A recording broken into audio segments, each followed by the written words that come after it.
Seiring dengan pembangunan infrastruktur yang kian meningkat dan gencar dilakukan hingga saat ini, rasanya tak heran jika kebutuhan baja nasional juga kian mengalami peningkatan setiap tahunnya.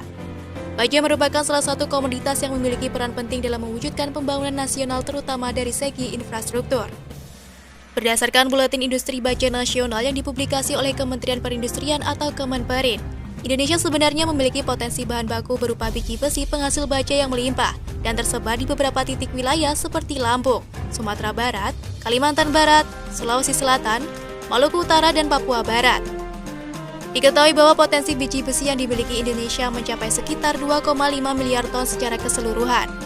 Namun sayangnya dengan potensi tersebut, kendala untuk dapat memproduksi baja yang berkualitas masih didapatkan dalam bentuk fasilitas pengolahan yang belum terlalu memadai. Karena hal tersebut, selama beberapa waktu ke belakang, Indonesia masih mengandalkan baja yang berasal dari keran impor. Bukan berarti tidak memiliki pabrik pengolahan baja. Dengan pabrik yang sudah ada, nyatanya produksi yang dihasilkan belum mampu memenuhi kebutuhan baja nasional secara menyeluruh.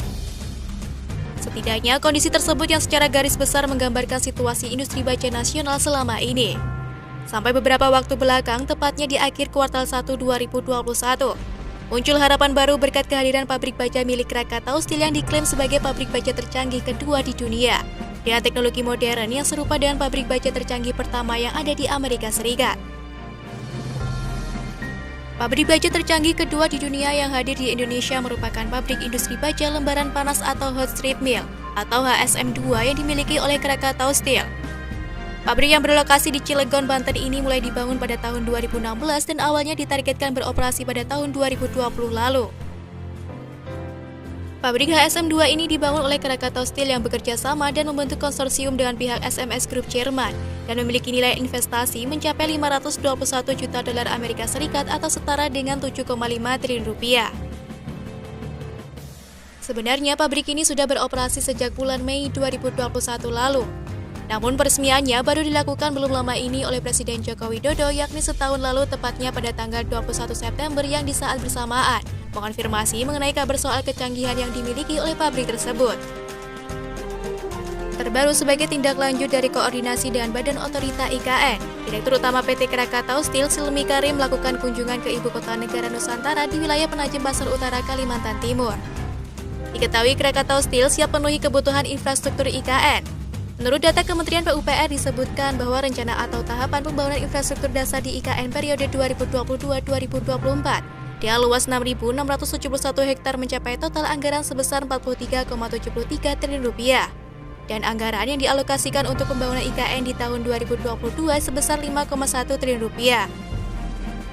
Dari sisi kesiapan logistik, jalan akses utama menuju IKN sudah mencapai progres 77%, sehingga tidak lama lagi IKN akan siap menerima bahan baku infrastruktur dari luar daerah.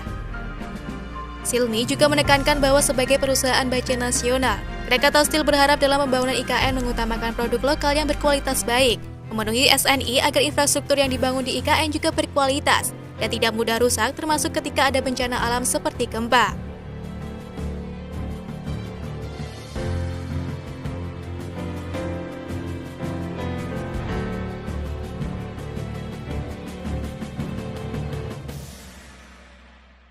Hari ini kita akan dapat memenuhi kebutuhan baja dalam negeri. Jadi nggak ada lagi impor-impor yang kita lakukan. Ini yang kita harapkan. Sehingga sekali lagi akan menekan angka impor baja negara kita yang saat ini berada pada peringkat kedua komoditas impor Indonesia.